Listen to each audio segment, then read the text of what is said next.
So I wanted to continue the series about money and how God provides. And so while I was in Japan, I was invited by this missionary couple to go to a conference for Japanese Christians in Europe.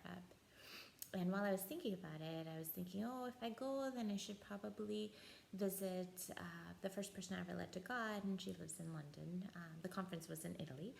And then while I was still thinking, I was like, oh, there was also this girl that I met randomly on a bus tour who was the only Christian in her family, who lives in Germany, and I felt like she could use some encouragement. And I figured if I'm already in Europe, I should go meet up with her.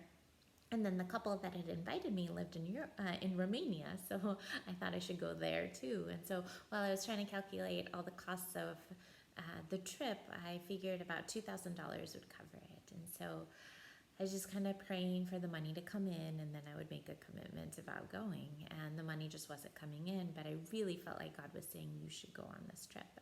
And so I struggled with it for a long time. And then finally, I was just like, you know what? I'm just going to put everything on my credit card and I'm going to go, even if God doesn't provide. Like maybe He's teaching me something new.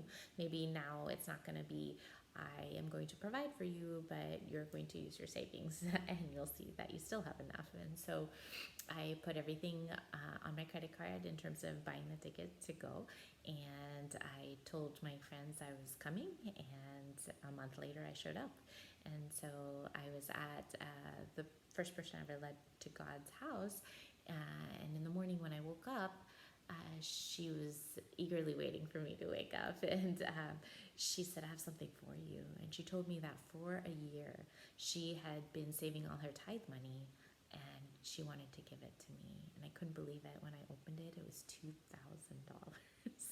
So God had already provided for the trip, the entire trip, before I even knew I was going. In fact, a year before I even knew I was going. And she obviously had no way of knowing I was coming because she'd been wanting me to come for over 5 years and I hadn't come. But God is a good God. And so you can just trust Him. And as you obey, you just see that He just has everything worked out.